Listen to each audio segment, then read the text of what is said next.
ونعوذ بالله من شرور أنفسنا ومن سيئات أعمالنا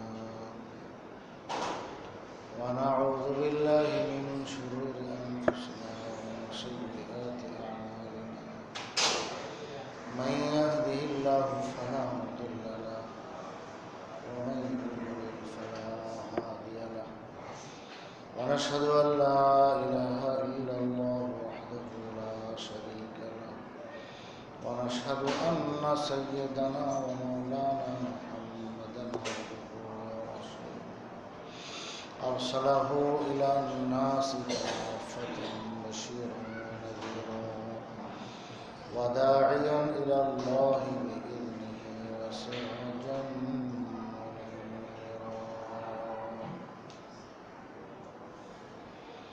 أما بعد فأعوذ بالله من الشيطان الرجيم بسم الله الرحمن الرحيم الحمد لله رب العالمين الرحمن الرحيم مالك يوم الدين إياك نعبد وإياك نستعين اهدنا الصراط المستقيم صراط الذين أنعمت عليهم غير المغضوب عليهم ولا الضالين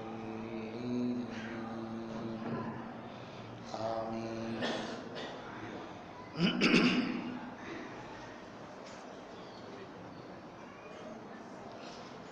আলহামদুলিল্লাহ আল্লাহ পাকের লাখ কোটি শুকরিয়া যে আল্লাহ রাব্বুল আলামিন আমাদেরকে সুস্থ হায়াতে রেখেছেন এবং পুরা পবিত্র রমজান মাস কাটানোর পর আবার যথারীতি সাপ্তাহিক তাফসীর আরম্ভ করার আল্লাহ তাআলা আমাদেরকে তৌফিক দিয়েছেন। এই জন্য আমরা শুকরিয়া আদায় করব আলহামদুলিল্লাহ।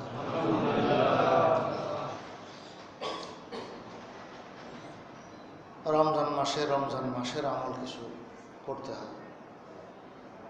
এই জন্য আমরা যেই টাইমে তাফসীরে বসতাম এই টাইমটা রমজান মাসে ঠিক রাখা যায় না, তারপর আমরা চেষ্টা করেছি অন্তত আমলটা ধরে রাখার জন্য প্রতি বৃহস্পতিবার বাদ এসা মানে বাদ তারাবে অন্তত 10 মিনিটেই হোক 10-15 মিনিট এরকম বসতাম আমরা তো আমলটা জারি রাখার জন্য। আমল জারি রাখার মধ্যে অনেক বরকত আছে। তো যাই হোক যথারীতি আবার আমরা আগের মতো সেই ঈশার নামাজের পর কোরআনে কারীমের তাফসীরের মজলিস প্রতি বৃহস্পতিবারে হবে। আমরা বসার চেষ্টা যেভাবে করে আসছি, আগে ইহতিমাম যেরকম করেছি এখন এরকম করব ইনশাআল্লাহ। আল্লাহ তাআলা আমাদের সবাইকে ইহতিমাম করার, গুরুত্ব দিয়ে বসার তৌফিক দান করেন। কোরআনে কারীমের কথা শুনলেই লাভ। আয়াত চলতেছিল, মনে আছে কিনা রমজানের আগে সর্বশেষ মজলিস ছিল যে রব সম্পর্কে, আলহামদুলিল্লাহি রাব্বিল আলামিন, রব পর্যন্ত আসছে। আলহামদুলিল্লাহ সম্পর্কে কিছু কথা হয়েছে, তো এখন বাকি অংশ রব্বিল আলামিন। রব কাকে বলে আমরা শুনেছি। রব হলো ওই সত্তা, ওই জাত যিনি প্রত্যেক বস্তুকে তার শান মতো, মান মতো, তার জরুরত মতো, তার সাইজ আন্দাজ মতো তাকে পূর্ণতায় পৌঁছায় দেওয়া। মুরগির একটা বাচ্চা ডিম থেকে ফুটে, তো এটাকে একদম পরিণত বয়স পর্যন্ত পৌঁছানো অনেক ধাপ আছে। তো এই যে কাজটা একদম সেই ডিম থেকে ফুটা থেকে নিয়ে এটাকে চূড়ান্তে পৌঁছানো পর্যন্ত যে আমলগুলো, যে কাজগুলো, এটাকে বলে তারবিয়ত। রব আল্লাহ তাআলা বলেন রব, পাল নেওয়া। তো তারবিয়ত বলে আরেক শব্দে, মূল ধাতু উঠে রা আর ডবল বা, বুঝলেন? রা এবং কি ডবল বা দুইটা রব। তো ওখান থেকে তারবিয়ত বলে, মানে লালন পালন করা। তো এখন মুরগির বাচ্চার কথা বললাম, এরকমভাবে একটা গাছ তো গাছের মধ্যে আবার কত রকম গাছ আছে, ধান গাছও তো আছে, আবার সেই তাল গাছ আছে না, কাঁঠাল গাছ, লিচু গাছ, ফল গাছ, এরকমভাবে কাঠের গাছ। তো প্রত্যেকটা গাছকে তার সাইজ মতো, তার জরুরত মতো, শান মতো, মান মতো, যেটা যেরকম করা দরকার ওরকম একদম ছোট্ট থেকে নিয়ে তার পূর্ণতায় পৌঁছানো পর্যন্ত যে ধাপগুলো, এই সবগুলো পার করায় দেওয়া ধীরে ধীরে, এটাকে বলে পালা, এটাকে বলে তরবিয়ত করা। এটা রব্বুল আলামিনের একটা বড় বৈশিষ্ট্য। আল্লাহ রব্বুল আলামিন সব কিছুর পালন, ওটাই এখানে বলা হয়েছে রব্বিল আলামিন, সমস্ত জগতের তিনি পালনেওয়ালা। জগৎ কাকে বলে একটু পরে বলতেছি। তো তিনিই পালনেওয়ালা। এখন এই যে গাছের কথা বললাম, গাছের মধ্যে কত রকম গাছ আছে। ধান গাছ যদি হয়ে যায় বট গাছের মতো, আর বট গাছ যদি হয় ধান গাছের মতো, এটা হইল কি? আম গাছ আম গাছের মতো, লাউ তরকারি ধরে লাউ গাছ চিনে না পারে, ওটা তার মতো। তো লাউ গাছও সেই বীচির থেকে সুন্দর করে একটা গাছ ফুটে, দানা ফাইটে একটা গাছের, গাছ বাইরে ছোট্ট, ওটা হইতে হইতে অনেক বিশাল হয়। তো এটা এক ধরনের। তো এটার একদম ছোট্ট থেকে তার পূর্ণতায় পর্যন্ত পৌঁছানো, এটা আল্লাহ রাব্বুল আলামিনের বিশেষ কাজ, বৈশিষ্ট্য। এটাকে বলে তরবিয়ত, ধীরে ধীরে পূর্ণতায় পৌঁছানো। আল্লাহ রাব্বুল আলামিন প্রত্যেকটা মানুষকে এরকম লালন পালন করতেছে, প্রত্যেকটা মানুষকে তার ছোট্টবেলা থেকে পূর্ণতায় পৌঁছাইতেছে। সে প্রথমে একদমই ছোট থাকে, এত দুর্বল যে নিজে চলতে পারে না, নিজে কাচ্চিত পর্যন্ত হইতে পারে না। তো আল্লাহ তাআলা তরবিয়ত করেন কেমনে? মায়ের মাধ্যমে, বাবার মাধ্যমে, এরকমভাবে ভাই বোনের মাধ্যমে, পাড়া প্রতিবেশীর মাধ্যমে, আত্মীয় স্বজনের মাধ্যমে। বুঝেন তো কথা? খালি মায় পালে এর মধ্যে কতজন শরিক থাকে একটা বাচ্চাকে তার পরিণত বয়স পর্যন্ত পৌঁছানোর জন্য কত সহযোগিতার প্রয়োজন পড়ে, কতজনের সহযোগিতা। তো এগুলো মূল কারণেওয়ালা তো আল্লাহ তাআলা, আর আল্লাহ তাআলা করেন হলো এই সিস্টেমে, এই নিজামে। আল্লাহ তাআলা বানায় দিয়েছেন এই নিজাম। নিজাম মানে সিস্টেম। তো সব কিছু তার ছোট্ট অবস্থা থেকে, অপরিপক্ক অবস্থা থেকে একদম পরিপক্ক হওয়া পর্যন্ত, পূর্ণতায় পৌঁছানো পর্যন্ত ধীরে ধীরে যা কিছু যখন প্রয়োজন এইটুকু তাকে দেওয়া, তার প্রয়োজন মিটানো, এটাই হলো তরবিয়ত, এটাই হলো লালন পালন করা। রব্বুল আলামিন হলেন রব্বুল আলামিন, আল্লাহ তাআলা হলেন সমস্ত জাহানের যা কিছু আছে সব কিছুর পালনেওয়ালা আল্লাহ তাআলা। আলামিন কাকে বলে? আলাম মানে আল্লাহ ব্যতীত যা কিছু আছে এই সবগুলোকেই বলে আলম। আলম মানে আলামত, বাংলাতে আমরা শব্দটা ব্যবহার করি, নিদর্শন, আলামত বলি না আমরা, আলামত। তো আলম মানে আলামত, নিদর্শন।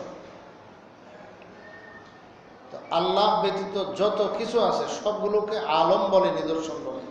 কেন নিদর্শন? কারণ এগুলো প্রত্যেকটা জিনিস আল্লাহ তাআলা যে একজন আছেন সেটার প্রমাণ করে। ওয়াফি কুল্লি শাইইন লাহু আয়াতুন তাদুল্লু আলা আন্নাহু ওয়াহিদুহু। আরবের এক শায়ের ছিল, সেই শেরগুলো খুব সুন্দর করে বলত যে আল বা'রাতু তাদুল্লু আলাল বা'ীর। গরুর যে লেদা আছে, গোবর আছে, ছাগলের লেদা, গরুর লেদা, উটের লেদা, ঘোড়ার লেদা, এটা দেখলে মানুষ বুঝতে পারে যে এটা ছাগলের লেদা, এটা গরুর লেদা, এটা উটের লেদা। আরবরা খুব বুঝতে পারে। এরকমভাবে মানুষ যে পাড়া দিয়ে যায়, গরু ছাগল পাড়া দিয়ে যায়, বিভিন্ন প্রাণী, কুকুর বিড়াল, এগুলো তো রাস্তায় চলে, বালুর মধ্যে হাঁটে। তো পায়ের যে ছাপ আছে এটা প্রমাণ করে যে এখানে একটা বিলাই বা কুত্তা গেছে, এখান দিয়ে একটা হাতি গেছে, এখান দিয়ে একটা মানুষ গেছে। পায়ের চিহ্নগুলো এটা প্রমাণ করে কিনা যে এখানে কি জিনিস গেল। বড় আজীব। এরকম ভাবে গোবর দ্বারা বোঝা যায় এখানে একটা গরু ছিল, যে গরুটা এখানে এই লেদাগুলো রেখে গেছে। তো কবি বলেন যে এই সমস্ত বস্তু প্রমাণ করে যে এখানে কোনো একজন চলনেওয়ালা চলেছে, রাস্তা দিয়ে পার হয়ে গেছে, তার পদচিহ্ন রয়ে গেছে। এটা প্রমাণ করে যে এই সব কিছু এই বস্তুর উপরে প্রমাণ করে। এখন কবি বলেন আশ্চর্য হইয়া যে ফাকাইফা লা তাদুল্লু আলাল লতীফিল খাবীর। তাইলে একজন যে লতীফ আছেন, আল্লাহ রাব্বুল আলামিন, বড় লুৎফ করমওয়ালা, মেহরবানিওয়ালা, এবং বড় তিনি ওয়াকিফ হাল, তিনি বড় খবরওয়ালা, দুনিয়ার সব কিছুর সম্বন্ধে ওয়াকিফ হাল।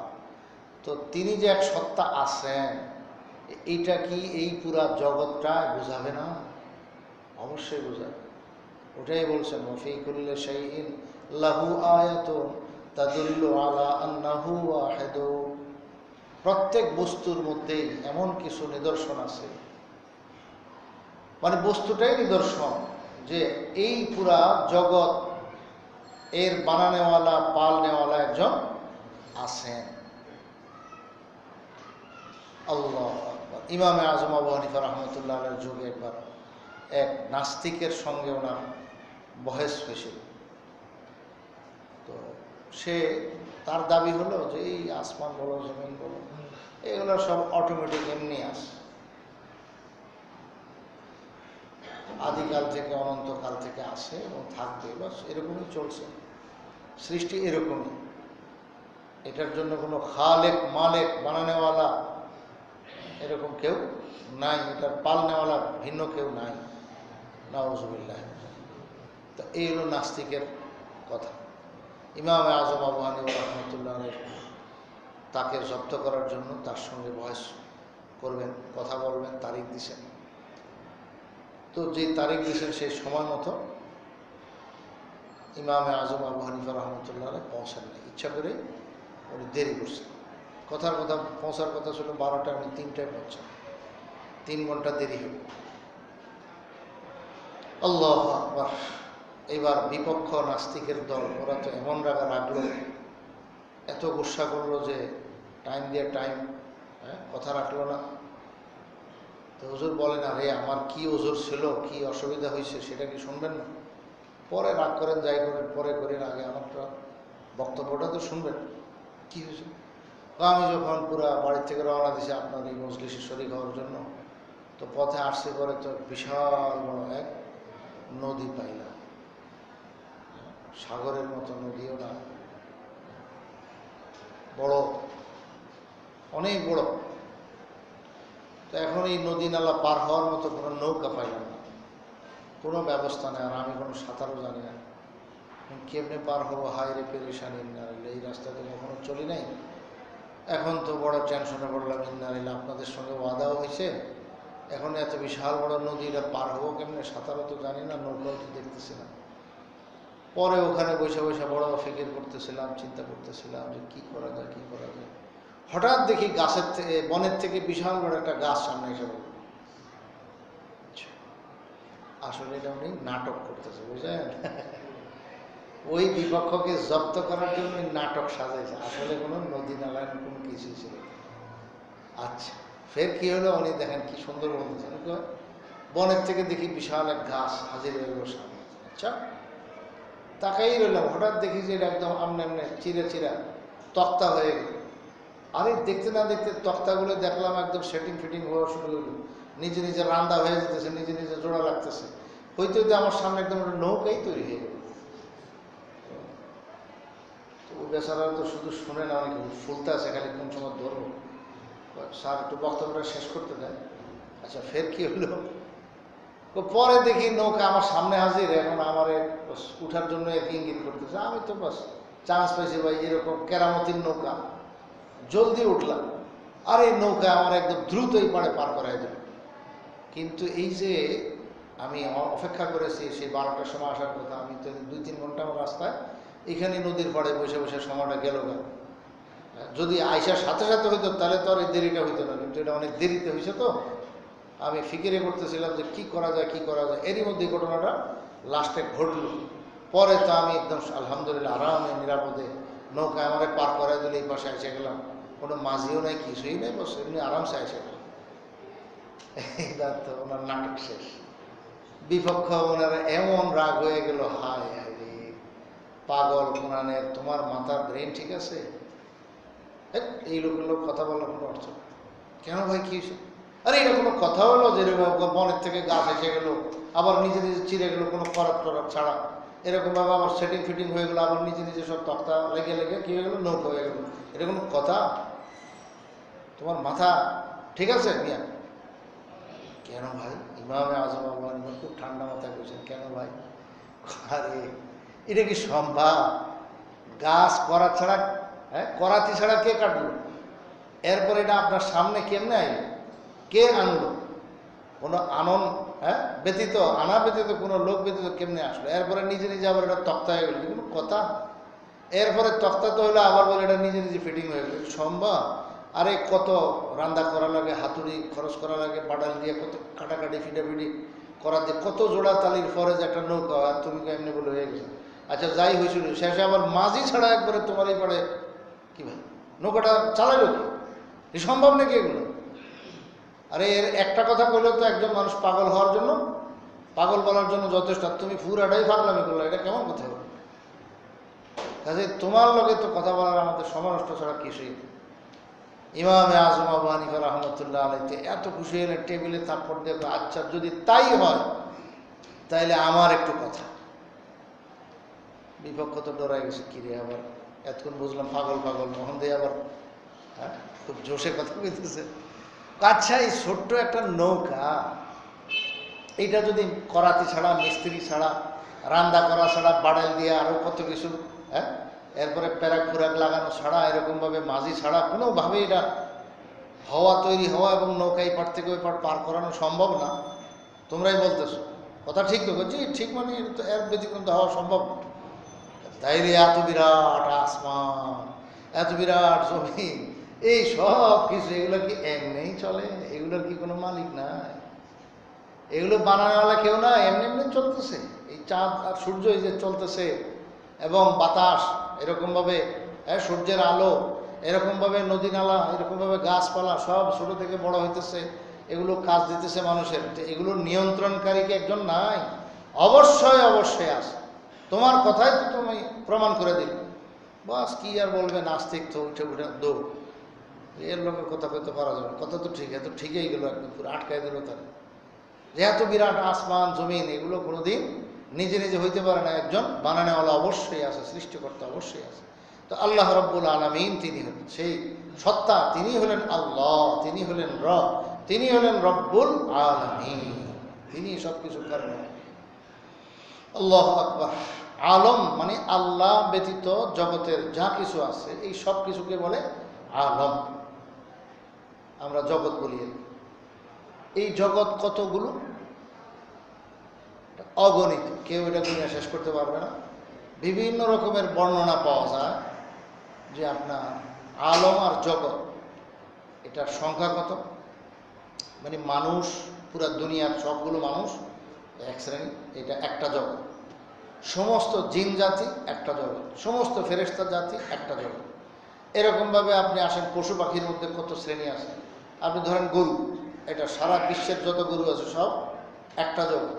যত ছাগল আছে সবগুলো একটা জগৎ। যত মহিষ আছে সবগুলো একটা জগৎ। যত ঘোড়া আছে সবগুলো একটা জগৎ। যত গাধা আছে সবগুলো একটা জগৎ। মাছের জগতে আপনি যান নদীর নিচে, তো মাছ কত প্রকার আপনি করবেন, কয়টার নাম আমরা জানি আর খাই। সব মাছকে আপনি খাই বলছেন এই পর্যন্ত? দেখছেন আপনি? কেউ দেখতে পারে না, দেখা সম্ভব হয়। কত কিসিমের যে মাছ, কত ডিজাইনের, কত রং বেরঙের, কত স্বাদের মাছ যে আল্লাহ তাআলা তৈরি করে রাখছেন পানির নিচে, তা আল্লাহ পাক ভালো জানে। তো প্রত্যেকটা আইটেম একটা জগৎ। এরকমভাবে আপনি ধরেন গাছ, মাছের পরে গাছ ধরেন, গাছের মধ্যে আপনি কত প্রকার কইবেন। ওই বোটানিক্যাল গার্ডেন যায় দেখেন, কত প্রকারের গাছ, এগুলো তো কত রকমের নাম লেখা রাখছে, নামটা উচ্চারণ করতে আমাকে দাঁত ভেঙে যায়, এমন না অবস্থা। তো নাম না জানা কত গাছ, কয়টা গাছ আমরা চিনি, এক একটা ডিজাইন এক এক রকম, এক একটা এক এক রকম ফল দেয়, উপকার দেয়, মানুষের কাজ দেয়, কত রকমের। আল্লাহু আকবার, সব আল্লাহ পাকের কুদরত। তাহলে প্রত্যেক ধরনের, এক ধরনের যত গাছ আছে ওটা একটা জগৎ। এবার আপনি একটু চিন্তা করে দেখেন, এই মাটির উপরে এবং পানির নিচে, হ্যাঁ, এবং আসমানের উপরে আসমানের নিচে কত প্রকারের এই জগৎ আছে, মাখলুকাত আছে, এর হিসাব কিতাব কেউ বলতে পারবে না। একবার আল্লাহ রসুল সাল্লাল্লাহু আলাইহি ওয়াসাল্লাম যদি হিসাব কিতাব করে আমরা কয়ে দিত ওহির মাধ্যমে, তাইলে আমরা জানতে পারতাম। কিন্তু একটা প্রসিদ্ধ কথা আছে, 18,000 মাখলুকাত, কয়নি ভাই? 18,000, এটা খুব প্রসিদ্ধ আছে, তাফসীরে কুরতুবীতে আছে, তাফসীরে ইবনে কাসিরও আছে, আরও অনেক কিতাবে আছে 18,000। কিন্তু এটা সীমাবদ্ধ সংখ্যা নয়, মনে রাখবেন। 18,000-এর কমও বলা, 1,000 বলা হয়েছে, 1,000 জগৎ। এরকমভাবে 14,000-এর কথা আছে, এরকমভাবে আপনার সর্বোচ্চ 80,000 পর্যন্ত কথা আছে, তাফসীর ইবনে কাসির আছে। তো 80,000 জগৎ। আসল কথা হলো, একবারে মেইন কথা যেটা, সেটা হলো আসলে ওই 18,000-ও না, তার কমও না, তার বেশিও না, সংখ্যা আমরা বলবো না, বাস অসংখ্য জগৎ আল্লাহ তাআলা বানায় রাখছেন। আল্লাহ পাকের মাখলুকাত যে কত পরিমাণ তা আল্লাহ পাক ভালো জানেন। আইটেমটাও আমাদের জানা না। পুরা দুনিয়াতে ইনসান যত আছে এটা মাত্র একটা আইটেম, একটা জগৎ। কিন্তু ইনসান কি একজন? মানুষ কি একজন? মানুষ তো সংখ্যা কত। এরকমভাবে ফেরেশতা, এটা একটা জগৎ। আর ফেরেশতা কি একজন? ফেরেশতা একটা, হ্যাঁ, এক কিসিমের, এক পদের মাখলুক। তো ওই পদের মাখলুক কত অগণিত, সুবহানাল্লাহ, এর কোনো হিসাব কিতাব নেই। এরকমভাবে আপনার গাছ, এই গাছের একরকম, গাছ একটা জগৎ। এটার মধ্যে যে কত রকমের গাছ, সারা দুনিয়ার যত আম গাছ আছে সব একটা জগৎ, যত কাঁঠাল গাছ আছে তো আরেকটা জগৎ, যত লিচু গাছ আছে তো আরেকটা জগৎ, এইভাবে প্রত্যেকটা। আল্লাহু আকবার। তো এখন এই সমস্ত এগুলোর হিসাব কে বলতে পারবে? কেউ বলতে পারবে না। আল্লাহ তাআলা যদি আমাদেরকে নিশ্চিতভাবে জানাই দিতেন ওহীর মাধ্যমে, রাসূল সাল্লাল্লাহু আলাইহি ওয়াসাল্লামের বক্তব্য যদি পাওয়া যেত, তাহলে আমরা ওটা বলতাম। এই জন্য সুনির্দিষ্ট 18,000 বলার দরকার নেই, 18,000 না, 18,000-এর কমের বক্তব্য আছে। আপনারা যদি শুনতে চান তাহলে আমি শুনাই দিই কতগুলো কথা। যেমন দেখেন, 1 নম্বর আছে 17,000 মাখলুক, আরেকটা কথা আছে 18,000 মাখলুক, আরেকটা আছে যে 1,000 মাখলুক। আবার 1,000-এর মধ্যে 600 হলো দরিয়ার মধ্যে, আর 400 হলো জমিনের উপরে, বুঝলেন? 1,000। আচ্ছা, এরপরে আরও আছে যে 40,000 জগৎ। কত হাজার ভাই? 40,000। হ্যাঁ, আবার আছে কি যে 80,000, এটাও আছে। তো 80,000 পর্যন্ত জগতের কথা আছে। তো আসলে 18,000 17,000 এটাও কথা না, 80,000-এর কথা। কত পরিমাণ যে আছে এর কোনো হিসাব কেউ বলতে পারে না। তো এগুলো বিভিন্ন সাহাবায়ে কেরাম আর তাবেঈনে কেরাম থেকে কিছু বর্ণনা পাওয়া গেছে, ওনারা বলেছেন। তো আসলে সবাই বুঝাইছেন যে অনেক অনেক বুঝাইবার জন্য এই সমস্ত সংখ্যা কেউ বলেছে, যে মনে করো 80,000, মনে করো 18,000। তো এখন আমরা একবার 18,000 মাখলুকাত, এই শব্দ এটা সবসময় বলতে থাকবো, জরুরি, এটা আমরা না বললে হবে, মানে অগণিত মাখলুকাত। এখন 18,000-এর কথাও কিতাবে আছে, এই জন্য কেউ বললে, কিতাবে তো আছে, তবে ওটাই সীমাবদ্ধ না, এই কথাটা মনে রাখবে।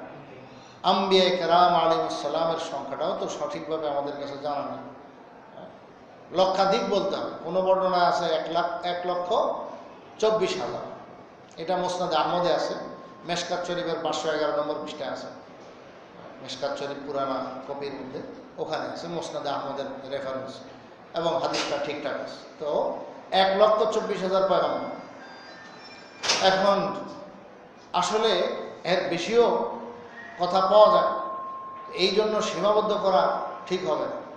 এই জন্য ঈমানের মধ্যে আমরা কি বলি? আমানতু বিল্লাহি ওয়া মালাইকাতিহি ওয়া কুতুবিহি ওয়া রুসুলিহি, যে আমি ঈমান আনলাম আল্লাহর উপরে এবং সমস্ত মালায়েকার উপরে এবং তার সমস্ত আসমানি কিতাবের উপরে এবং তার সমস্ত রসুলগণের উপরে। যে রসুলগণ বলছেন, এখন রসুল কতজন এটা বলেন, তো এখন যতজন আছে ওটা আল্লাহ তাআলা জানেন। তো 1,24,000 হোক, যেটা সংখ্যা পাওয়া যায়, আর তার বেশি হোক, এই জন্য লক্ষাধিক বললে খুব সুন্দর কথা, যেহেতু 1,24,000 একদম স্পষ্ট হাদিসে আছে, এই জন্য লাখের উপরে এটুক বললে তো সাল। এখন যদি 2 লাখ হয় তাও তো লাখের উপরে, যদি 10 লাখও হয় তত কি হলো, লাখের উপরে হলো না, যত লাখই হোক। তো এই জন্য লক্ষাধিক বললে এটা একটা খুব ভালো একটা শব্দ। তাও এরকম আল্লাহ পাকের মাখলুকাত যে কত পরিমাণ, এটা আমরা সুনির্দিষ্ট সংখ্যা না বললেই ভালো। অগণিত মাখলুক, আল্লাহ তাআলার মাখলুকের কোনো হিসাব কিতাব আমাদের কাছে জানা নাই। মানে ব্যাপার হলো আল্লাহ রসুল সাল্লাল্লাহু আলাইহি ওয়াসাল্লাম আমাদেরকে স্পষ্টভাবে এতগুলো সংখ্যা এরকম বলে জাননি। এখন সাহাবায়ে কেরাম, তাবেঈনে কেরামের পক্ষ থেকে কিছু কিছু সংখ্যা যে পাওয়া যায়, ওগুলোই আর কি আমাদের মাঝে প্রসিদ্ধ আছে। আর এমনি এটা তো বোঝাই যায় যে আপনি চিন্তা করলে বুঝতে পারবেন যে আসলে আল্লাহ পাকের মাখলুকাত যে কত অগণিত, এগুলো আমরা কোনো দেখাও শেষ করতে পারি না। আল্লাহ তাআলা কোরআন শরীফে বলেছেন, হুজুর আকরাম সাল্লাল্লাহু আলাইহি ওয়াসাল্লামকে যে আল্লাহ মেরাজে নিছেন, কেন নিছেন? অনেক কারণের মধ্যে একটা কারণ এটা আছে, কোরআন শরীফে বলে দিয়েছে লিনুরিয়াহু মিন আয়াতিনা। আল্লাহ তাআলা বলেন যে আমি আমার কুদরতের নিশানি, কুদরতের তামাশা দেখাইবার জন্য ওনাকে আসমানে নিয়ে। তাহলে আল্লাহ পাকের সেই আসমানের উপরে যে কুদরতের কত নিশানি আছে, কত জগৎ আছে, ওই নিশান, এটারই তো আলম বলে, এটারই জগৎ বলে। তো আল্লাহ পাকের যে কুদরতের নিশানি এবং কুদরতের যে কি বলে আলামত আর নিদর্শন যে কি পরিমাণ আছে, এটার কোনো হিসাব কিতাব নেই। তো ওগুলো দেখাইবার জন্য আল্লাহ তাআলা আসমানের উপরে নিয়ে গেছেন। এখন ওই আসমানের উপরে যে কত জগৎ রয়ে গেছে সেটা তো আমাদের খবর নেই। আল্লাহ, তো আল্লাহ তাআলা এই সমস্ত জগতের তরবিয়ত করনেওয়ালা, পালনেওয়ালা, তিনি সব কিছু নিয়ন্ত্রণ করেন, সবগুলোকে পয়দা তিনি করেছেন। এবং পরে যেটাকে যেরকম বাড়ানো দরকার, কমানো দরকার, বড় করা দরকার, ছোট করা দরকার, যখন যেই সাইজে বানানো দরকার ওইভাবে আল্লাহ তাআলা করতেছে। এবং যেই সাইজে নিয়ে এটাকে বন্ধ করে দেওয়ার বাড়ানো, এটা সব আল্লাহ পাকের কুদরত। আল্লাহু আকবার। তো আল্লাহ হলেন রব্বুল আলামিন। এখানে একটা কথা আমাদের জানতে হবে, রব পালনেওয়ালা, পালনেওয়ালা তো আল্লাহ তাআলা, আসল পালনেওয়ালা আল্লাহ তাআলা। কিন্তু আমরা যে একজন একজনকে এরকম বলি, বা বাচ্চাদেরকে বলি, বা ফ্যামিলির ব্যাপারে আমরা বলি যে বাচ্চাদেরকে আমি পালি, আমি লালন পালন করি, মায় লালন পালন করে, বলি না আমরা? হ্যাঁ, ঘর সংসার এগুলো দেখি, বিবাহ বাচ্চা আমি লালন পালন করি, এগুলো বলে থাকি। এটা হলো আসল রূপক অর্থ। মানে আসল পালনেওয়ালা তো আল্লাহ তাআলা। বাকি আল্লাহ তাআলা আমার আপনার মাধ্যমে আমার আপনার অধীনস্থদেরকে কি করেন? তরবিয়ত করেন, লালন পালন করেন, তাদের ভালো মন্দ দেখাশোনা করার জিম্মাদারি আল্লাহ আপনাকে আমাকে দিছেন। তো আমরাও এরকম এক পর্যায়ে কি, এই পর্যায়ে রব মানে পালনেওয়ালা হইলাম। তো আসল রব্বে হাকিকি তো আল্লাহ তাআলা, আসল সত্যিকার লালনকারী পালনকারী পালনেওয়ালা তো একমাত্র আল্লাহ তাআলা। আর তার রূপক অর্থে বন্দাকেও বলা যায় পালনেওয়ালা, বন্দাকেও বলা যায়। আল্লাহু আকবার। তবে এটা শরীয়তে পছন্দ করে না যে রব শব্দ এটা একমাত্র আল্লাহর জন্যই খাস রাখা, এটাই হলো শরীয়তের বিধান, অন্যকে রব না বলা। এই জন্য হাদিসে মানা আছে যে তোমরা মুনিবকে রব বলে না, সৈয়দ বলো। সৈয়দ মানে আমার সর্দার। মুনিব বোঝে না, দাস দাসের কথা ছিল যখন, তখন সেই মালিক যে, তাকে আগের যুগে, জাহিলি যুগে মানুষ রব বলতো, যিনি আমার রব, মানে লালন পালন কর্তা, তিনি আমার লালন পালনকারী, তিনি আমার খানা দেয়, তিনি আমার সব কিছু দেখাশোনা করেন, সুবিধা অসুবিধা দেখাশোনা করেন। তো এই জন্য রব বলতো। হাদিসে আল্লাহ রসুল সাল্লাল্লাহু আলাইহি ওয়াসাল্লাম মানা করেছেন যে তোমরা মালিককে রব বলো না, অন্য শব্দ বলো। কি বলো? সৈয়দ বলো। সৈয়দ মানে হলো সর্দার, নেতা। তিনি আমার নেতা, তিনি আমার সর্দার, তিনি আমার দেখশনকারী, বিভিন্ন ভাষায় তুমি বলো, কিন্তু রব শব্দটা আল্লাহর জন্য রাখো, এটা অন্যকে বইল না। আল্লাহ। সেই ইরানের বাদশার কথা মনে রাখেন। ইরানের বাদশাহ হুজুর আকরাম সাল্লাল্লাহু আলাইহি ওয়াসাল্লাম এর পক্ষ থেকে চিঠি পায়া চিঠিতে ছেড়ে বেড়া ফেলেছে, নাউযুবিল্লাহ। লম্বা ঘটনা তো, শেষে শুধু ছেড়ে নাই, পরে হুজুর আকরাম সাল্লাল্লাহু আলাইহি ওয়াসাল্লামকে অ্যারেস্ট করার জন্য সে ইয়ামান দেশে, তার ক্ষমতা ছিল, পারস্য সম্রাট, কিন্তু ইয়ামান দেশেও তার ক্ষমতা ছিল। এবং ইয়ামান দেশের যে গভর্নর, তাকে বলতো আব্রাহা। রসুল সাল্লাল্লাহু আলাইহি ওয়াসাল্লাম জন্মের আগেও এক আব্রাহা হাতির দল পাঠাইছিল, এবং আসফি মাকুল হয়ে গেছে, মানে একবারে পুরো ভত্তা বানাই দিয়েছে আল্লাহ তাআলা হাতির দলটাকে, ওটা আব্রাহার দল বলে। কিন্তু এই ঘটনার অনেক পরে রসুল সাল্লাল্লাহু আলাইহি ওয়াসাল্লামের জীবদ্দশায় মাদানী জিন্দেগিতে মদিনা শরীফ থাকাকালীন এই ইয়ামানের গভর্নর আবরাহা যাকে বলে, সেও এরকম দুইজন লোককে পাঠাইছিল, দূতকে পাঠাইছিল। কি জন্য পাঠাইছিল? যে রসুল সাল্লাল্লাহু আলাইহি ওয়াসাল্লামকে অ্যারেস্ট করে নিয়ে আসার জন্য। কার কাছে পৌঁছাবে? সেই পারস্য সম্রাটের কাছে পৌঁছাবে। অপরাধ কি তার? অপরাধ হলো সে কেন সম্রাটের আগে নিজের নাম লিখছে চিঠিতে। নাউজুবিল্লাহ, কত বড় গর্ব! নাউজুবিল্লাহ, কিবির তাকাব্বুরিয়ার ঘোড়ায় ভরা ভিতরে, মানে তামাম সব শয়তান, বড় শয়তান তার দেমাগে আছে। তো এখন ইমান তার নসিব হয় না, উল্টা চিঠি ছেড়ে ফেলছে যে সে মিন মোহাম্মদিন, মিন মোহাম্মদ মানে মোহাম্মদের পক্ষ থেকে। এরপর হইলা কেসরা, যে পারস্য সম্রাটের কাছে। তো পারস্য সম্রাট এই শব্দটা তো পরে লেখছে, আগে তো মোহাম্মদের পক্ষ থেকে। তাহলে মোহাম্মদের নাম আগে আসলো কেন, উপরে উঠলো কেন? এই জন্য হেররা, তাই অ্যারেস্ট করার জন্য পাঠাইছে। পাঠানোর পরে সেই দুইটা লোক, আবরাহার পক্ষ থেকে দুইজন সিপাহী গেছে হুজুর সাল্লাল্লাহু আলাইহি ওয়াসাল্লাম গেছে মদিনা মুনাওয়ারায়। যাওয়ার পরে রসুল সাল্লাল্লাহু আলাইহি ওয়াসাল্লাম প্রথমেই তাদেরকে দেখে মুখ ফিরে ফেলছে মনের কষ্টে। কেন? তারা দাড়ি কামায় ফেলছিল, তাদের একদম পুরো ক্লিন শেভ। এখন রসুল সাল্লাল্লাহু আলাইহি ওয়াসাল্লাম মুখ ফিরে বলেছেন যে, প্রথমেই কথা, কি ব্যাপার তোমাদের মুখে কেন দাড়ি নেই? আরে দাড়ি মুখে উঠা এটা তো পুরুষ মানুষের একটা বৈশিষ্ট্য। আল্লাহ রাব্বুল আলামিন পুরুষ মানুষকে দাড়ি দিচ্ছেন, তো এটা থাকা, এটা হলো তার জন্য, বয়স যখন হবে তো তখন দাড়ি উঠবে, এটা তার জন্য সৌন্দর্য। তো কাজে তোমরা কেন দাড়ি কামাইছো? হুজুর সাল্লাল্লাহু আলাইহি ওয়াসাল্লাম মুখ ফিরে ফেলছে।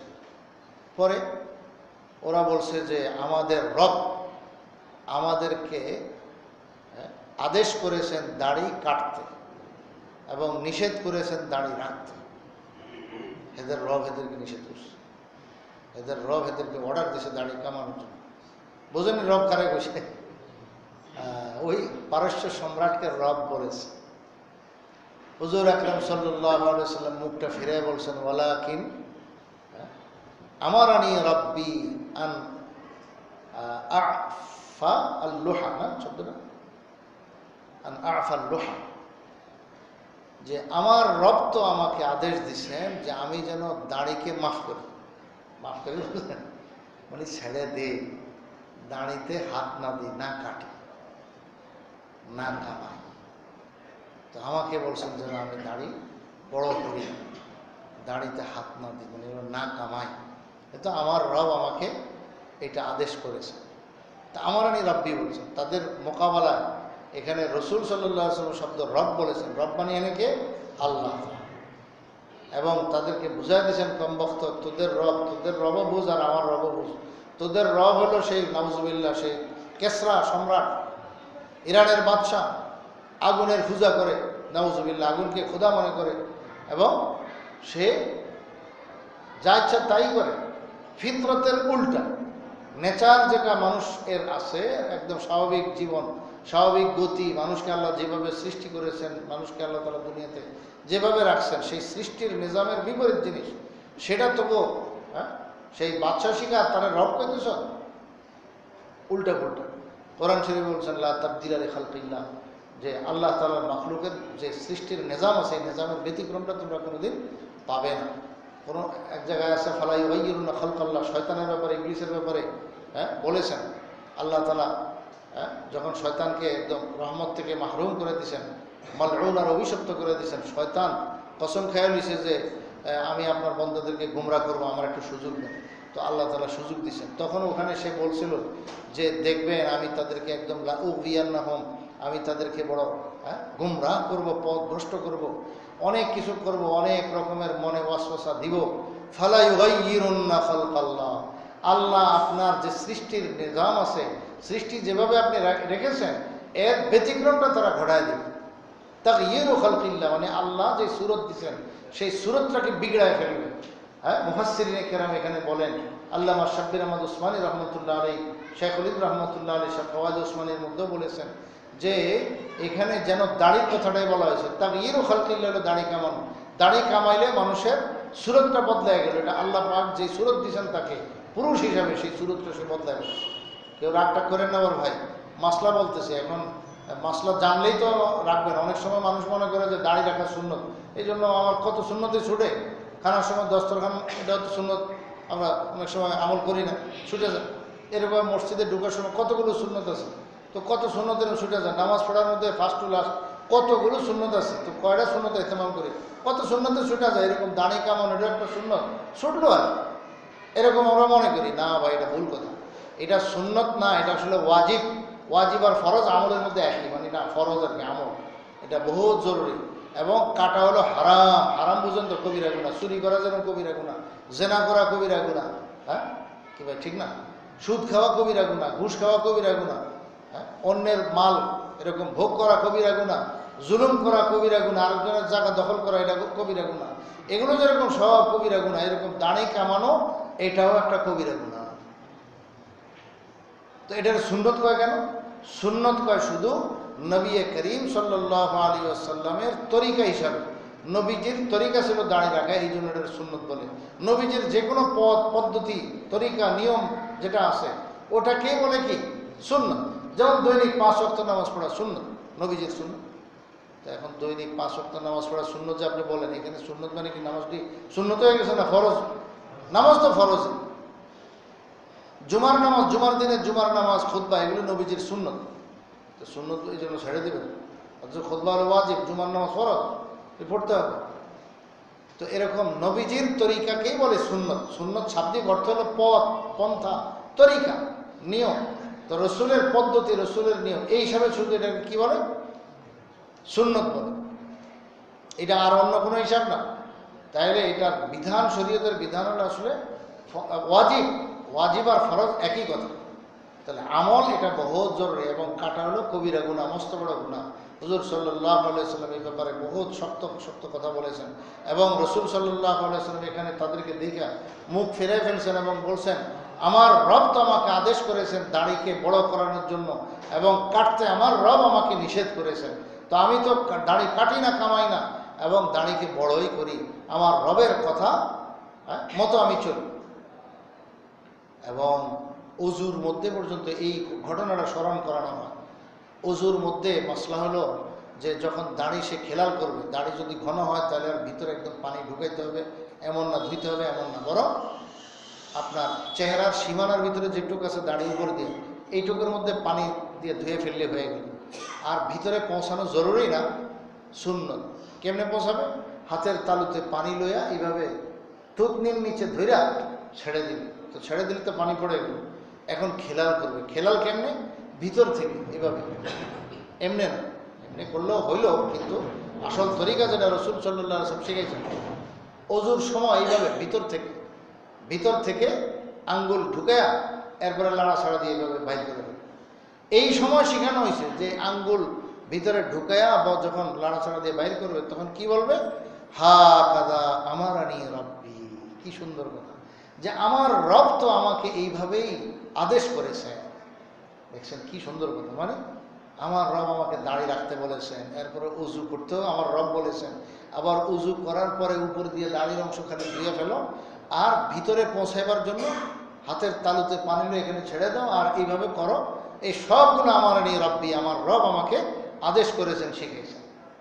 আমার রব শিখিয়েছেন। তো হুজুর সাল্লাল্লাহু আলাইহি সাল্লাম ওই কথা ওখানেও বলেছেন যে আমার রব তো বলেছেন যে দাড়িকে বড় করো, দাড়িকে রাখো, তোমরা কামাইতেছো।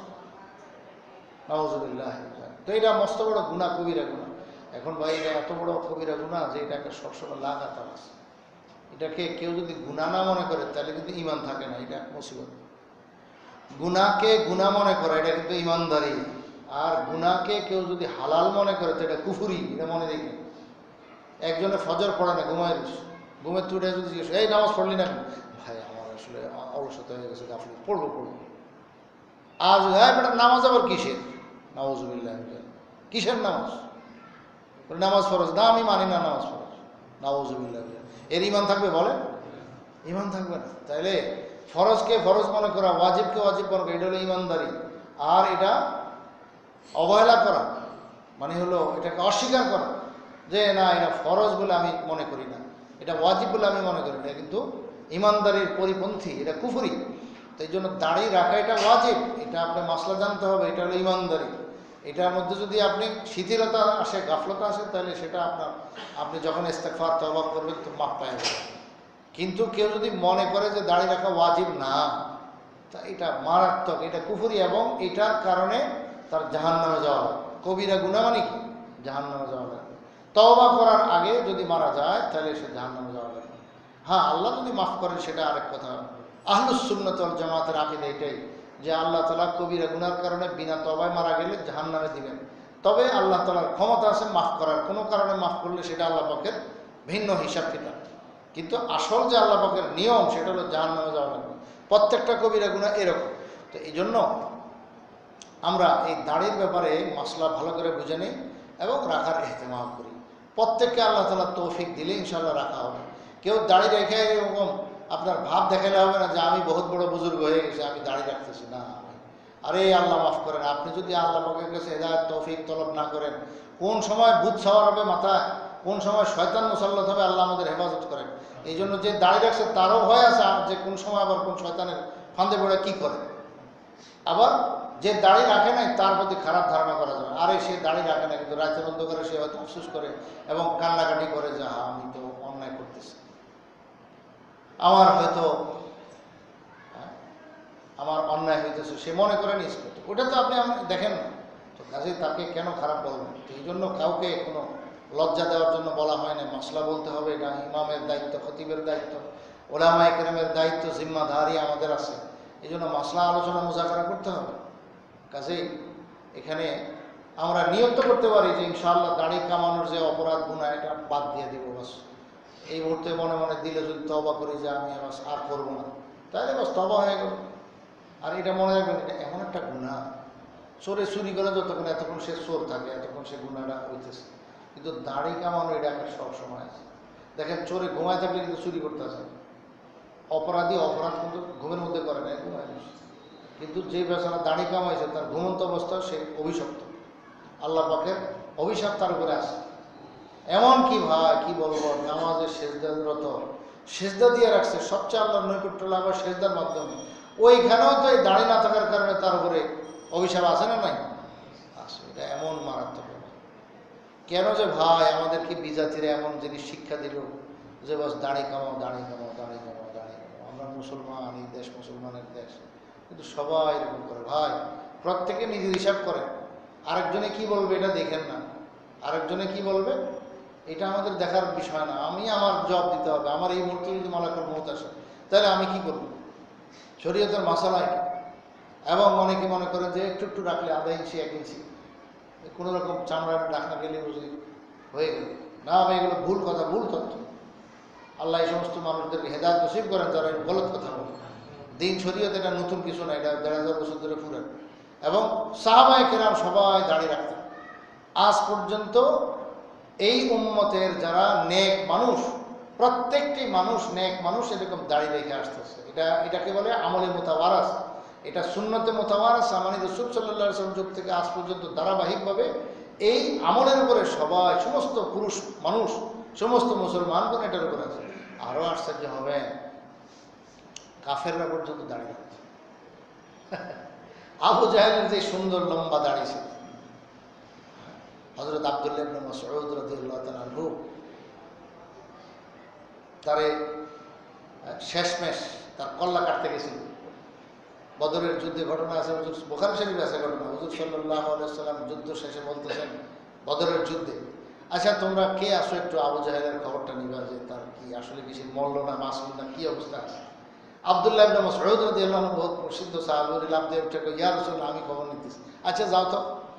উনি এখন যত লাশ পড়ে দিয়েছে, 70টা বড় বড় কাফেরের লাশ বদরের যুদ্ধে, বুঝলেন না, জাহান্নামে গেছে না, লাশটি পড়ে দিয়েছে। তো এখন উনি একটা একটা করে চেক করতেছে কোনটা আবু জাহেল। আবু জাহেলটা তো চিনে, জ্ঞাতি গোষ্ঠী মানুষ, কোরাইশ বংশের মানুষ। আব্দুল্লাহ ইবনে মাসউদ সেই কোরাইশ বংশের মানুষ, একই বংশের মানুষ, দিনরাত তার লগে কত মারপিট, কত ঝগড়া। তো এখন রাসূল সাল্লাল্লাহু আলাইহি ওয়াসাল্লাম ভবিষ্যৎবাণী করে দিছে ওই বদরের যুদ্ধ লাগার আগে গিয়ে রাত্রেই দেখা দিছে, দিনের বেলা যুদ্ধ হবে আগে রাত্রে করে দিছে, একদম পুরা লাঠি দিয়ে নিশান দিয়ে এই জায়গাটাতে আবু জাহেল মারা যায়। এই জায়গায় উতবা, এই জায়গায় সাইবা, বড় বড় কাফেরদের বড় বড় নেতা যারা, লিডার যারা, ওদের ব্যাপারে রাসূল সাল্লাল্লাহু আলাইহি ওয়াসাল্লাম অগ্রিম, মানে বদরের যুদ্ধ হবে পরের দিন, আগের দিন রাত্রে রাসূল সাল্লাল্লাহু আলাইহি ওয়াসাল্লাম সব জায়গা নিশান দিয়ে কয়ে দিছে যে এখানে অমুকে মারা যাবে, এখানে অমুকে মারা যাবে। সব সাহাবায়ে কেরাম তো বাস বুঝে ফেলছেন এটা বহুত বড় আল্লাহ পাকের মদদ আসতেছে। আর রসুলের কথা একবারে অক্ষর অক্ষরে বাস্তবায়ন। আব্দুল্লাহ ইবনে মাসউদ লাফ উঠে গেছে, এখন জানা ছিল যে কোন জায়গাটা দেখাইছে, ঠিক ওই জায়গা মতো গিয়া দেখে যে হায় একবারে এক চুল পরিমাণ ওই দাগের বাইরে যায় না তার শরীরে, ওই দাগের ভিতরে কুণ্ডলি যে দেখাইছেন ওটার ভিতরেই আছে তার শরীরটা, তবে এখনো তার জান যায় না। সেই মুআদ আর মুআওয়াজ ইবনে আফরা, আফরা নামক এক মহিলা আছেন, ওনার দুইটা ছেলে ছোট্ট অল্প বয়সে, এই দুইজন সাহাবী অল্প বয়সের মদিনার সাহাবী আনসার, এই অল্প বয়সের দুইজন সাহাবী মানে বাস পাখির মতন উড়াল দিয়ে গিয়ে আবু জাহেলকে খতম করে ফেলছে। আব্দুর রহমান ইবনে আউফ রাদিয়াল্লাহু আনহু মশহুর সাহাবী, উনি কাতারে দাঁড়ানো ছিলেন যুদ্ধের কাতারে, ডাইনে একজন বামে একজন, ছোট্ট ছোট পিচ্ছি দুইটা। তো উনি একটু নিজকে দুর্বল মনে করলেন যে আরে আমার ভাগে এলেনি করলো, পিচ্ছি পিচ্ছি বলা হয়, কয় মনটা একটু ক্ষীণ ক্ষীণ মানে অবস্থা। এরই মধ্যে একটা জিজ্ঞেস করে, চাচা আবু জাহেল কোনটা? তো উনি বড় হলেন, কিরে তো বহুত সাহসী দেখা যায়। পরে জিজ্ঞেসেন, ছোট তো বয়সে অল্প, ভাতিজা তুমি আবু জাহেলকে কি করবা? শুনছি আমগো নবীরে বহুত কষ্ট দিয়েছে, পিচ্ছি বলে আমি কইতেছে দুইটা আপন ভাই, এই বড় কষ্ট দিয়েছে আমগো নবীরে, আজকে আর তারে ফাইলে আর মানে আর উঠায় না, মানে তা হয় সে খতম করে আমি খতম, দুটার একটা। আব্দুর রহমান ইবনে আউফ রাদিয়াল্লাহু আনহু বলেন, আরে তাকে কথা শুনে তো আমার সাহস আরো বেড়ে গেল। তখন আমি গাড়ি তো ঠিক আছে, আচ্ছা দেখা যাক। যুদ্ধের মধ্যে ফাড়াফাড়ি কিলাকিলি বুঝলেন, এদিক থেকে ওদিক, ওদিক থেকে ওদিক, দৌড়ঝাঁপ তো চলতেই আছে। এখন আবু জাহেল তার এক জায়গায় স্থির নাই। তো বললেন, ভাতিজা তোমরা খেয়াল রাখো, আমি আবু জাহেলকে দেখলেই তোমাদেরকে দূরের থেকে দেখায় দিই, দেখি অপেক্ষা করো। এরই মধ্যে আব্দুর রহমান ইবনে আউফ রাদিয়াল্লাহু আনহু আশারা মুবাশশারা একজন, তো উনি কয় যে হঠাৎ দেখে ফেলছে, দেখে ফেলে ভাতিজা ওই যে এইটার নাম হলো আবু জাহেল, ওনারা তো চিনে ফেলছে, দুটা বাচ্চা অল্প বয়সের, একদম ঝাঁপায় পড়লো বাস পাখির মতো গিয়া, একজনে কোপ দিল তার ছুরি ইয়ার মধ্যে, ঘোড়ার পায়ের মধ্যে, আর আরেকজন দিল আবু জাহেল একবারে পুরো পেটের মধ্যে দিছে কোপ, তরবারি দিয়ে কোপ দেওয়ার লগে ঘোড়া কাইতে হয়ে গেছে, পেটে কোপ দেওয়ার পর আবু জাহেল পড়ে গেছে। এখন দুজন মানে আপাতত তো খতম হয়ে গেছে, ওরা বুঝছে যে মানে বাস কাবু হয়ে গেছে, আর এটা উঠতে পারবে না। তো সুসংবাদ দেওয়ার জন্য এই ছুরি হাতে নিয়ে দুজন দৌড় দিছে হুজুর সাল্লাল্লাহু আলাইহি ওয়াসাল্লামের দরবারে। রসুল যেখানে আছেন দোয়া করতেছেন, আল্লাহ তুমি আমার এই উম্মতকে, আল্লাহ তুমি কামিয়াব করো। রসুল সাল্লাল্লাহু আলাইহি ওয়াসাল্লাম বদরের যুদ্ধে যেই কান্নাকাটি করেছেন, রসুল ওহীর মাধ্যমে তো জানছেন যে আল্লাহ কামিয়াবি দিবেন, কিন্তু কিভাবে দিবেন, কি সুরতে দিবেন সেটা তো জানা নাই। আর আল্লাহর কাছে কাঁদতে হয়। রসুল সাল্লাল্লাহু আলাইহি ওয়াসাল্লাম কাঁদতে কাঁদতে একবারে পুরা যে জুব্বা চাদর যাই ছিল কাঁধের থেকে পড়ে গেছে পর্যন্ত। হযরত আবু বকর সিদ্দিক রাদিয়াল্লাহু আনহু আয়েশা উল্টা চাদর উঠায় দিয়ে পরে শান্ত বানাইছেন রসুলকে, ইয়া রাসূলুল্লাহ বস বস হইছে, আপনি এত কান্নাকাটি আজকে করতেছেন, বা আমি বুঝছি যে আল্লাহ তাআলার মদদ একবারে ভরপুর আজকে আসবে, আপনি চিন্তা করেন। কি বলছেন রসুল? আল্লাহুম্মা ইন তুহলিক হাদিহি ইসাবাতান লাম তু'বা আবাদা, যে আল্লাহ এই আমার কষ্ট করা উম্মত, এই কয়জন 313 জন, এরাই তো আমার সর্বসাকুল্যে সাহাবীদের জমাত, অল্প কয়জন না বাদ রয়েছে, নাহলে মোটামুটি জমাত তো এইটাই। এই কয়জনে আমি মেহনত করে আজকে এত বছর লাগে আমি এদেরকে মুসলমান বানাইছি, আমার সাহাবী হয়েছে। আল্লাহ যদি এই ছোট্ট দলটা আজকে খতম হয়ে যায় কাফেরদের হাতে, তারা তো দ্বিগুণ তিনগুণ অনেক বেশি এবং শক্তিও বেশি, রসদপত্র বেশি। আল্লাহ তাআলা লাম তু'বাদ আবাদা, আল্লাহ তোমার ইবাদত বন্দেগী আর দুনিয়াতে হবে না। কিভাবে বলছে আল্লাহ? মানে এটা হলো মানবিমানের কথা, যে আল্লাহ আমার মেহনতের ফসলের যদি আজকে তুমি খতম করে দাও তো তোমার ইবাদত আর চলবো না, এখানে শেষ। আসলে তো সাহাবায়ে কেরামের ওই জমাত যদি না থাকতো, সেখানে আবু বকর আছেন, ওমর আছেন, ওসমান আলী আছেন, তো আমরা আর কি জানি খোলাফায়ে রাশিদিন চারজন তো ওখানে, যদি এনারা খতম হয়ে যেত তো দুনিয়া আর কি থাকতো, ইবাদত বন্দেগী আর কেমনে হইতো, দিন শরীয়ত কিছুই টিকতো না। ওনাদের বরকতে আল্লাহ তাআলা টিকাইছেন। তো রাসূল সাল্লাল্লাহু আলাইহি ওয়াসাল্লাম খুব দোয়া করছেন। আব্দুল্লাহ ইবনে মাসউদ রাদিয়াল্লাহু তাআলা আনহুকে পাঠাইলেন, দেখো তো পরে যুদ্ধজন বাজিয়ে গেছে, আব্দুর রহমান ইবনে আউফ দেখা দিয়েছেন, ওই যে আবু জাহেল ঝাঁপ দিয়ে যায়, ওনারা হত্যা করে ফেলছেন। এরপরে দুজন রসুলের কাছে আসছে, আইসা সুসংবাদ শুনে দিলেন, ইয়া রসুল আমি মারছি। এখন এক ভাইকে আমি মারছি, আরেক ভাইকে আমি মারছি। রসুল কি রে, তোরা দুজনে মারছিস করতেছ, আসলে ঘটনা কি? এখন দুইজনে লাগছে আমি মারছি, এখন না আমি মারছি। রসুল সাল্লাল্লাহু আলাইহি ওয়াসাল্লাম, আচ্ছা সমাধান আছে, তোমার তরবারি কি মুছে ফেলছো?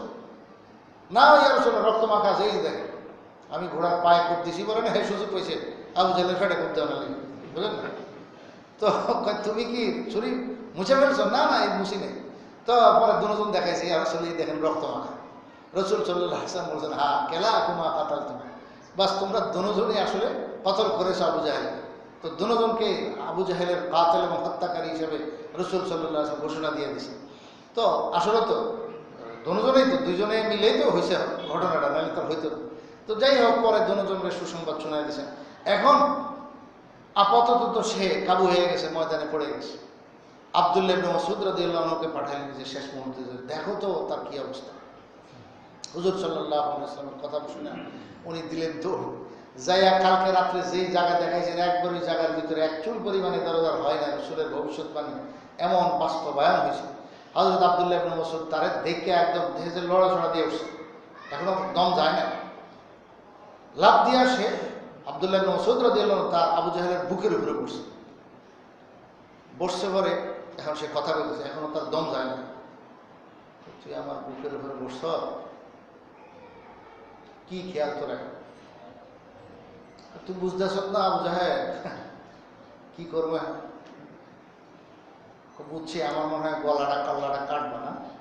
হাও কল্লাটা কাটবে তো, কল্লা কাটার দুইটা কথা। এক নম্বর হলো ফালাও গায়রু আক্কারিন কাতালানি, আমার জীবনে একটা আফসোস থেকে যাবে, মরে তো যাইতেছি, মরে যাবো, দেখেন এখনো সারেন্ডার করেনি।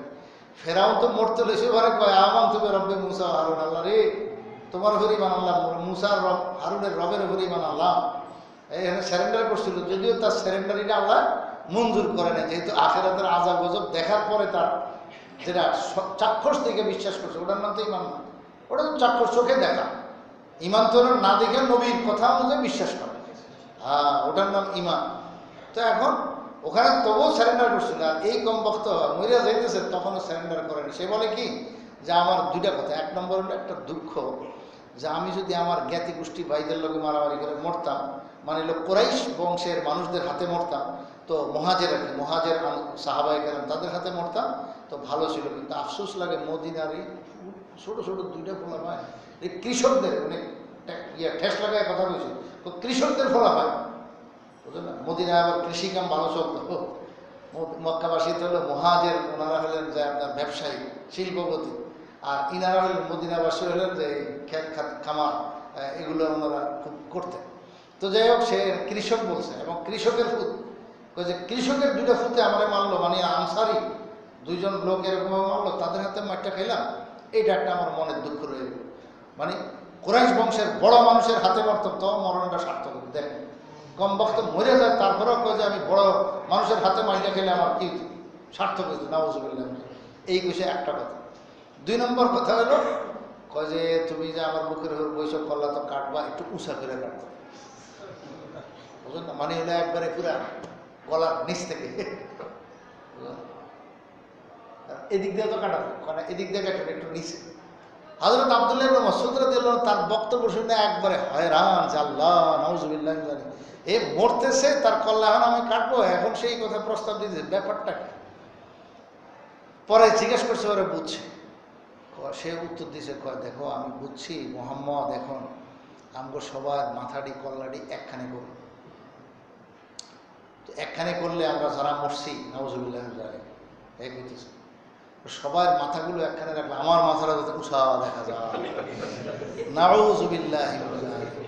হযরত আব্দুল্লাহ ইবনে মাসউদ রাদিয়াল্লাহু তাআলা বললেন, হায় রে কুফর মানুষকে কোন জায়গায় নিয়ে পৌঁছায়, সে জাহান্নামের গেটে পাড়া দিয়ে রাখছে, এখন ভিতরে ঢুকবে, এই সময় সারেন্ডার করে নাই। কম বক্ত বলে যে আমার কল্লাটা একটু উঁচা করে কাটো, যাতে আমাকে সাজাইলে পরে আমার মাথাটা সবার উঁচায় থাকে, নাউজুবিল্লাহ। তো এখানে বলার উদ্দেশ্য বুখারী শরীফে আছে, হযরত আব্দুল্লাহ ইবনে মাসউদ রাদিয়াল্লাহু আনহু কম বক্তের দাড়ির মধ্যে ধরছে মুঠ করে, এই হলো আমার আসল কথাটা, যে দাড়িতে মুঠ করে ধরছে। এটা বুখারী শরীফে আছে, অসংখ্য হাদিসের কিতাবে আছে, ঘটনা আছে। তা আবু জাহেল সেও সুন্দর দাড়ি রাখতো, সুন্নত মোতাবেক দাড়ি।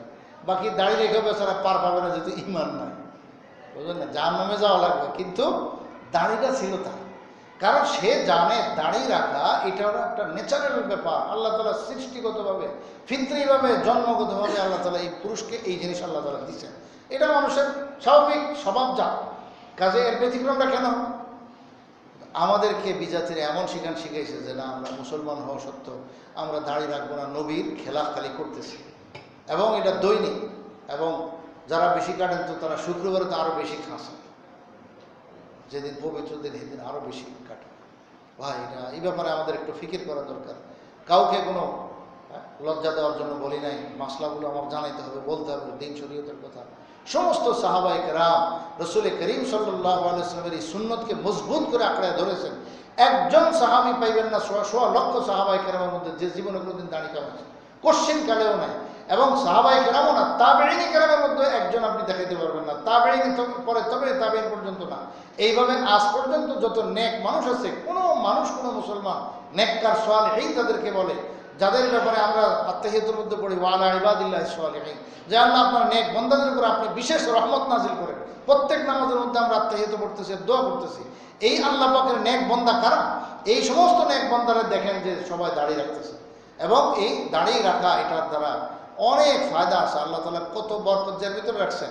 একটা ন্যূনতম বরকত হলো কি, আপনি অনেক গুনাহের কাছ থেকে বাঁচা যাবেন, অনেক গুনাহের কাছ থেকে বাঁচা যাবেন। এই হলো একটা ন্যূনতম। তো গুনাহ থেকে বাঁচা এটাই তো মানুষের দরকার। হযরত ইব্রাহিম আলাইহিস সালাতু ওয়াস সালামের সর্বপ্রথম দাড়ি পাক ছিল। দাড়ি পাকা এটা আল্লাহ পাকের নিয়ামত। অনেক মানুষ খালি এটাকে ঢাকনা দিয়ে রাখে, খালি ওই কালোটা কি না বা খেজাব দিয়ে এটার মানে খালি বাস কালো বানায় রাখে না, কোনো দরকার নেই, অহেতুক জিনিস। এবং আপনি বড় বরকত থেকে, রহমত থেকে মাহরুম থাকার রাস্তা এগুলো। হযরত ইব্রাহিম আলাইহিস সালাতু ওয়াস সালামের প্রথম দাড়ি পাকছে পরে, উনি তো জানতেন না যে দাড়ি পাকে। ওনার আগে পৃথিবীর কোনো মানুষের দাড়ি পাকে নাই। হযরত ইব্রাহিম আলাইহিস সালাতু ওয়াস সালাম আল্লাহ পাকের দিকে ধ্যান করে মোতাওয়াজ্জহ হয়ে বড় দোয়া শুরু করে দিয়েছে, আল্লাহ আমার কী হলো, কি রোগ দেখা দিল, কিনা সাদা হইতেছে। কারণ দুনিয়াতে কারোটাই এই পর্যন্ত দেখা যায়নি। তো এখন এটা হঠাৎ এরকম উনি কয় যে ব্যতিক্রম হলে মানুষ তো কী করবো, যে কিরে তোর এরকম কাজ, বুঝলেন? তো আল্লাহ তাআলা ওহী পাঠায় জানায় যে আরে হাদা ওয়াকারুন, বুখারী শরীফে আছে ঘটনা, যে এটা তো হলো রাসূল সাল্লাল্লাহু কি নাম না ইব্রাহিম আলাইহিস সালামকে আল্লাহ তাআলা বলতেছেন এটা হলো ওয়াকার। ওয়াকার মানে সম্মান, গাম্ভীর্যতা। আল্লাহর পক্ষ থেকে তোমার সম্মান এবং গাম্ভীর্যতা আরো বাড়ানো হলো, তোমার ওজন আরো বাড়ানো হলো। মানুষ যত ওজনদার হয়, ভারী বর্তক হয়, হ্যাঁ, গাম্ভীর্যতা আসে, তো তার সম্মানিত ব্যক্তি সে। তো এটা হলো তোমার সম্মানের জিনিস। এখন দেখছেন আল্লাহ তাআলা যেখানে বলে দিয়েছেন যেটা হলো সম্মানের জিনিস, বুখারী শরীফে আছে। তো দাঁড়িয়ে হলো বহুত বড় সম্মানের জিনিস। এই সম্মান আমরা নিতে চাই না। আসলে কি প্রত্যেক খালি পিচ্ছি বাবু বলতে চায়, আর যত শয়তানি আছে মনে, এগুলো সব মানে এই উদ্ধার করা, স্বার্থ উদ্ধার করা শয়তান আমাদেরকে শিখায়। এই সমস্ত কৌশলে আর কিচ্ছু না, বিভিন্ন রকমের কৌশল। আপনি দুনিয়ার যে কোনো লাইনে দেখেন, যত বড় ধরনের অফিস বলেন আর ছোট ধরনের অফিস আদালত বলেন, সব জায়গায় দাঁড়িয়ে হলো মানুষ কিন্তু আছে, দু চারজন হলো আচ্ছা। তো এরা কি চাকরি বাকরি করে না? এরা কি দুনিয়া চলতেছে না? তাদের কি পেটে ভাত নাই? তাদেরকে একটু পকেটে পয়সা আসতেছে না মাস শেষে? সবাই আল্লাহ তাআলা দিন। দাঁড়িয়ে রাখলে যে আপনার রিজিক বন্ধ হয়ে যাবো, চাকরি আউট হয়ে যাবো, কোনো দিন না। এটা বাজে কথা, বাজে ধারণা। আরে মুসলমান হিসাবে আপনি দাঁড়িয়ে রাখবেন, এর জন্য আপনার দেখবেন যে সম্মান আল্লাহ কেমন আরও বাড়ায় দেয়। সব লাইনে, এমনকি সিপাহী, আর্মি, বিডিআর বলেন, একবারে সেই উপর থেকে নিচ লেভেল পর্যন্ত সকল এর মধ্যে এত সুন্দর সুন্নত মোতাবেক দাঁড়িয়েওয়ালা মানুষ আছে, অসংখ্য মানুষ আছে।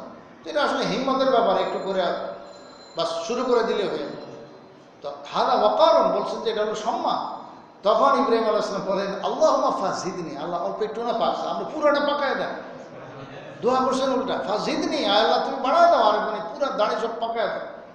এবং এখানে হাদিসে মুহাদ্দিসিন কিরাম বলেন যেটার ব্যাখ্যাতে যে ইঙ্গিত করা হয়েছে যে ইব্রাহিম আলাইহিস সালামের পর থেকে দুনিয়া বয়স শেষ হয়ে আসছে, আর দুনিয়া বেশি দিন টিকবে না।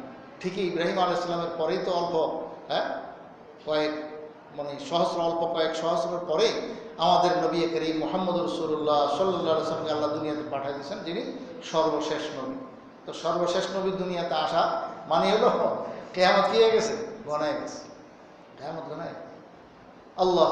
তো হুজুর সাল্লাল্লাহু আলাইহি ওয়াসাল্লামের আগে অনেক, ইব্রাহিম আলাইহিস সালাম তো রাসূলের দাদা, সেই দাদার দাড়ি পাকা থেকেই বুঝাই দেওয়া হয়েছে দুনিয়ার বয়স আর বেশি দিন নাই, দুনিয়াতে আর এই মানুষ দুনিয়ার বেশি দিন থাকবে না।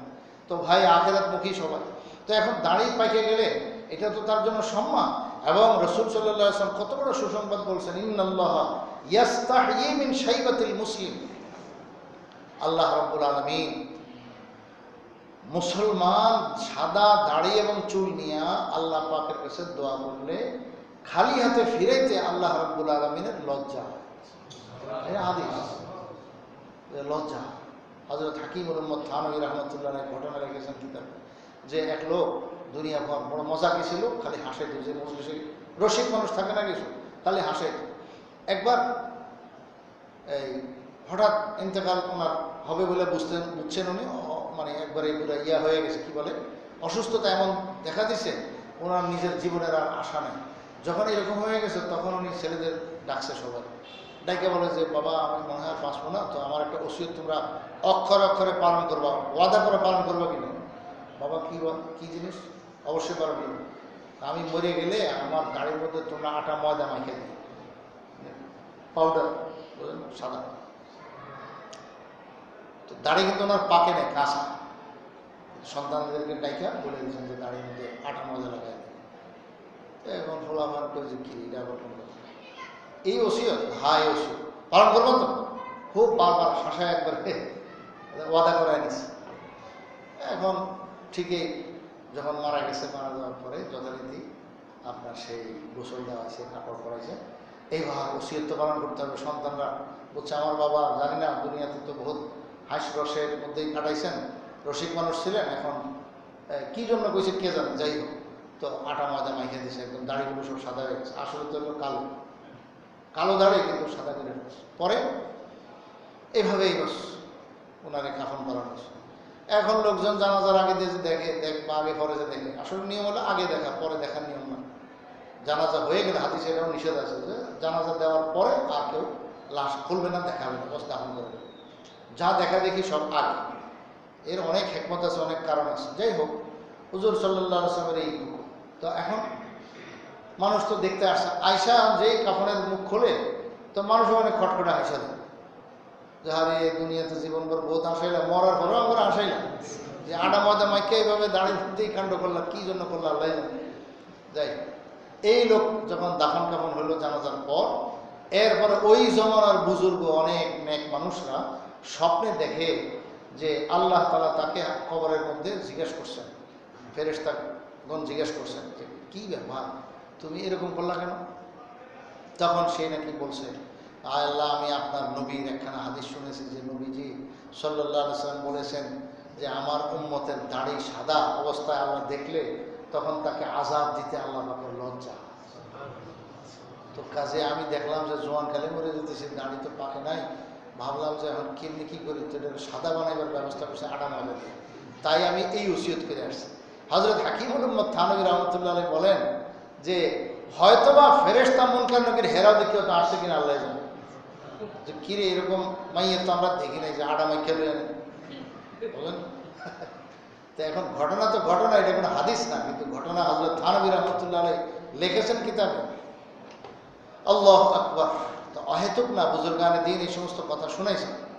আসলে যে ওই যে ওয়াকারুন সম্মান, এই তো সম্মানের জিনিস, আল্লাহ তাআলা সম্মান বাড়ায় দেন, ইজ্জত বাড়ায় দেন, অনেক ব্যাপার আছে।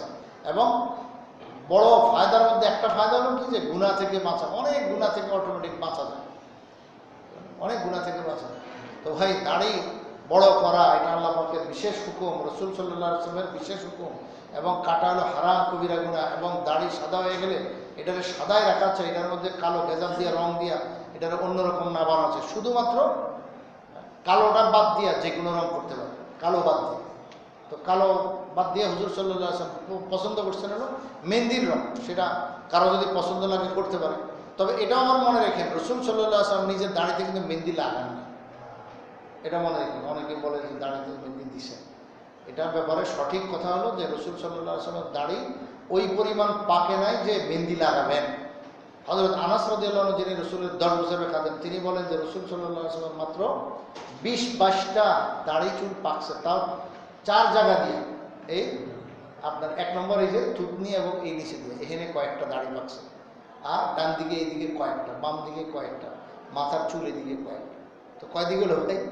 চারদিকে কয়েকটা করে চুল পাকছে। তো উনি গণ্যা করতেছেন যে 20-22টা।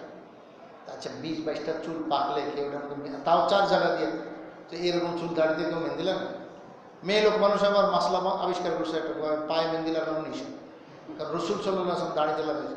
আরে ভাই, যদি রসুল সাল্লাল্লাহু আলাইহি ওয়াসাল্লাম দাড়িতে মেহেন্দি লাগাইতেন, এক নম্বর তো লাগান না, আমি খুশি, সঠিক কথা হলো এটা, যদি লাগাইতেন তবুও আপনার জন্য পায়ে লাগানো জায়েজ। কারণ রসুল সাল্লাল্লাহু আলাইহি ওয়াসাল্লাম সরিষার তেল মাথায় সবচেয়ে বেশি লাগাইতেন, হাদিসে একদম ভরা, এমনকি টুপির নিচে আলগা কাপড় লাগাইতেন। সেই সরিষার তেল আপনি কি পায়ে মাখেন না কোনোদিন? কি ভাই, সরিষার তেলও তো আপনি মাখতেছেন পায়ের মধ্যে, তেল মাখা যদি আপনি পারেন তো এটাও জায়েজ হবে। আর তাছাড়া আসল কথা এটা না, আসল কথা হলো রসুল সাল্লাল্লাহু আলাইহি ওয়াসাল্লাম মেয়েদেরকে বলেছেন যে তোমরা রং সং লাগাও, মানে হলো মেহেন্দি লাগাও। তবে এই যে ঈদ গেল, অনেক মানুষ, পুরুষ মানুষও মেহেন্দি লাগায় বসে বসে, এটা মাসলা হয়তো জানা নাই। মনে রাখবেন, ছেলে মানুষ যে আছে, চাই বয়স কম হোক চাই বয়স বেশি হোক, বুড়া হোক, যেই বয়সের হোক, জোয়ান হোক, এমনকি তার আগামীকাল বিবাহ, তার জন্য জায়েজ নেই। পুরুষ মানুষের জন্য মেহেন্দি হাতে লাগানো জায়েজ নেই। দাড়ি লাগাবে, দাড়িতে লাগাইতে পারে, চুলে লাগাইতে পারে, এই দাড়ি চুল ছাড়া পুরুষ মানুষ মেহেন্দি লাগানো একদম কোনোভাবেই না বৈধ নয়, সম্পূর্ণ হারাম, কবিরা গুনাহ। বুঝতে পারছি? আর মেয়ে লোকের জন্য এটা একদম বৈধ। সে আপনার দাড়িতে কি বলে চুলে লাগাবে, তারপরে আপনার হাতে লাগাবে এবং আপনার পায়ের মধ্যে লাগাবে, পায়ের মধ্যেও লাগাইতে পারে, কোনো সমস্যা নেই। রসুল সাল্লাল্লাহু আলাইহি ওয়াসাল্লাম তো লাগান নাই, আমি বলছি সঠিক এটা। আর যদি লাগাইও থাকেন তো সেই গাছের মেহেন্দিকে আপনি লাগাইতেছেন, এটা কোন গাছ? সে আরবের বংশের গাছ এটা? আপনার মেহেন্দি গাছ এটা কি সেই মদিনা শরীফের সেই মেহেন্দি গাছ? তাছাড়া রসুল লাগাইলেন এই প্রশ্ন আসতো, এই প্রশ্ন তো এখন করার কোনো সুযোগ নেই। বুঝতে পারছেন বিষয়গুলো? তো যাই হোক, মেয়ে লোকের জন্য এই জন্য জায়েজ, হাতে লাগাবে, পায়ে লাগাবে, সব জায়গায় লাগাবে, তাদের যত নকশা করার দরকার সব করবে, নখে লাগাবে। এবং রসুল সাল্লাল্লাহু আলাইহি ওয়াসাল্লাম অপছন্দ করতেন না লাগানোটা, বুঝলেন? মানে লাগানোটার তাকিদ দিতেন।